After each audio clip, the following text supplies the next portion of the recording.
Has your studies of the brain changed the way you look at free will at all? Because when you talk about someone just getting zapped on an operating table and getting up like, oh, this is a new life. Yeah. That it almost feels like, wow, I'm just like a machine. If you change the levers a little bit, I'm a different person. Well, I kind of went into it because I'm like from the time I was a kid, kind of a born biologist. Yeah. So the whole thing's a machine to me. Okay.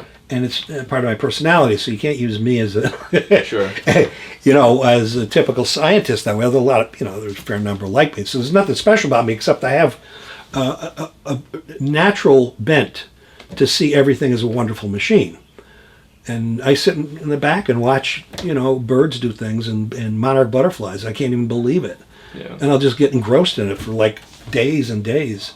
Little pieces of bark or something. So to me, it's all a wonderful machine. It doesn't dehumanize it at all for me. You know what I mean? Although some of my friends would say I'm completely dehumanized, but at this end, I think it's perfectly fine. Yeah. And so the answer to the question is I've always felt this way, and I've always felt machine-like, but I've always completely enjoyed it, and it doesn't take away humanity to me at all. Now. No, the more I've learned about neuroscience, I became interested in college when I saw this movie Charlie, Charly. Okay. And it was based on the book Flowers for Algernon, and this was back in 1968. And I always wanted to be a biologist. I mean, from the time I was 2, I think, or 3, all I can remember. But I saw this, and it was about a neuroscientist. They were called neuroscientists at that time, or in the film, but a biochemist who had changed the brain somehow of this rat, make him really smart. Algernon was the rat. And so the lab got the idea, let's try it in a human, do the same kind of magic sort of surgery with magic juices that were very non-specific, sound like stem cell manipulation to now, but not then. And I said, that's it. There's a biochemical basis of behavior. That's when I went into neuroscience. So I always listen to artists because artists know what's important. And they just don't know how anything works.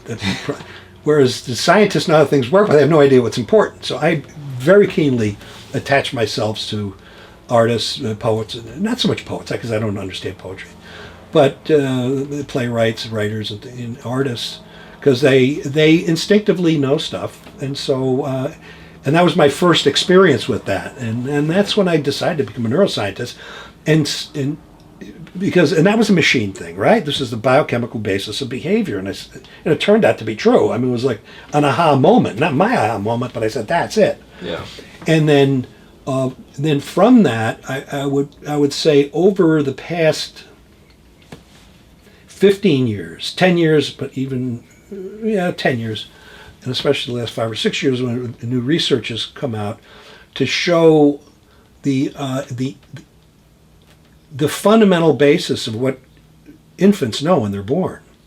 There's that, because infants, when they're born, when they have no experiences, have an inherent sense of beauty. They have an inherent sense of fear. They have an inherent sense of things they couldn't possibly know about. Yeah. And even very, young infants have a sense of morality. So we're kind of born with it. And in that sense, Plato was correct the whole time. And everybody else, Aristotle, Socrates, all of, the past 2,400 years of civilization and social thought and philosophers and scientists have been wrong. In the sense that we don't, they're saying we're not born tabula rasa. We're not born blank slates. We're born with circuitry that has all this stuff already in it. And Plato didn't know about genes or brain circuits, but he knew instinctively that we're born with things before we even know anything, which means it's wired in there. Well, in the past 10 years or so, this has been shown to be correct. Yeah. So this is Plato's revenge, if it will. Yeah. And now, unfortunately, as it turns out that the which was sort of disappointing, that the libertarian thinkers over the past 400 years have been wrong about this. Were they saying that it was more tabula rasa? Or? Yeah, more of that. But also, Marxists think the whole idea is that we're born socialists. The French humanism, it's this thing, we're born a blank slate, and that only environment, which is usually the church, is bad. The governments can be bad. And so that's what molds you. And it turns out to be not really true. Yeah. What is true, it turns out, because we know this now from all these epigenetics experiments, that it's not just that it's not the genes. The genes create your basic personality, but if you have a certain set of these vulnerability genes, the alleles, the forms of the genes, like warrior genes, for example, that you have a normal high level of aggression. But if you have those genes and you're abused between birth and 2 or 3 years old, that then triggers a lifetime of violence, right? Wow. And so the answer then with the nature, nurture, genetic environment, tabula rasa thing is that if you're born with these resistance forms of genes, the environment means nothing. Right. You may get pissed off. If you're bullied when you're 10 years old, you might go and punch somebody who did. You'll get even to the point of some sociopathy, but not permanent sort of change. Yeah. Whereas people with enough of these vulnerability alleles, forms of genes, and if it takes an average of 15 genes to determine a personality trait, Yeah. if if in that casino with the genetic roll of the dice when you're born, which when you're conceived, which alleles that you inherit from your mother and father, if you happen to have a lot of susceptibility genes and you're abused, then it's big trouble. Then the environment means everything. Yeah. So the answer to the question is going to be nothing, the environment being very little, or everything. So it's not this 50-50 thing. Interesting. Yeah, it's funny because there are people, especially I think more on like campuses, where like, oh, everything's a social construct in terms of. Well, that's because all the professors in the humanities here and the social sciences, most of them are Marxists, and they have to believe that. So they teach that. My friend's an engineer, and his response to that is like, oh yeah, so is my microwave. So we all just pretend that it's heating things. That's great. But on the question of the free will, then, so would you, like, I heard Chomsky, who's like a cognitive scientist, talk about this, where it seems like basically like humans sort of think in like broadly speaking, two tracks of either determinism, we can understand like cause and effect, or randomness. But there's a lot of features of nature, like quantum mechanics, that don't really seem to go along with our intuitive ways of thinking. Right. Do you see any scientific basis for free will, or is it purely because we all go through our lives believing on some level that we have free will, and even people who say we don't have free will, like in a certain sense, like why even bother bringing it up if you're just determined to tell me and I'm determined not to believe you? Like, do you see any room for that, or do you think it's like settled? Or well, nobody really knows, first of all, but the more I know, and the more I know myself and other people, and the more I know the neuroscience of it, I know that you and I have the free will right now to not piss in our pants while the camera's on. Right. And you come back in 6 hours or 7 hours, we are going to lose that free will not to piss in our pants. Yeah, sure. And it's like anything. Sure, right now I have the free will to do anything I want. Yeah. And even psychopaths, rapists, will have the free will not to rape in the intervening period between these incredible urges that they have to do this, or murder. So everybody experiences times in their day and in their life where they have free will. But under stressors, or under these pressures that can be hormonal or external, they're just natural, they will lose that. And so again, it's one of these answers like, is it true or not? The answer is yes, it's true and not. And some people seem to have what would be called will, which is drive. And I remember last week my father was alive. He and my mother just died too. She was died at 102. Wow. And you would say that these two had a lot of will, right? They really had strong wills.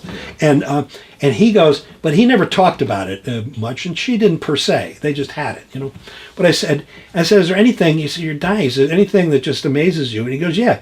He said, there is something inside of you that will not allow you to die. And he said, that's will. He says, you can't imagine what pure will is until you know you're going to die any second. And that, he says, so he was defining this unknown that he said you can't possibly understand this unless you're dying, to know how strong that thing is not to give up. That's will, right? That's different. And he didn't feel he had any control over it. It was will, but it was not free will. He said, I'm done with this shit, man. I want to die. I had a great life. And he couldn't. Yeah. So this will overcame his free will to just let go, right? So this is the war of those wills, which is the will to survive, which is very biological, very instinctive. If you look at all the things from, Auschwitz and Treblinka, what happened there, what people will do to get one extra breath of life, the terrible things people do to each other. Well, you see that there is some sort of will, and this is bred into every animal in us for survival. Now, fighting that, in the sense I just mentioned, is the free will to say, I'm going to deny my will. Yeah. And so I've asked dying people about this, and they've kind of reinforced the idea. But to say some people will just give up, and some people will absolutely not give up. So here again, there are some people who do it and some people don't, right? Yeah. And so there's that. Now, so I've given you two examples of free will. One's direct and one is indirect, right? Right. And but if you look at the neuroscience literature, there are the romantics who want to have free will, like complete. Yeah, they want there is a free will, and they do a lot of hand waving. Yeah. To say that, and so they'll deal with these sorts of scientific findings with let's say EEGs, where you take EEG and somebody makes a decision, and then you look at the 100 milliseconds before the decision is made, and you say, that activity in your premotor and motor cortex already happened. Right. So after you do this act, you're going to say, I had free will, but you didn't. That decision was made before you were cognizant of the thought. So that's the kind of evidence that's thrown back and forth for free will, whereas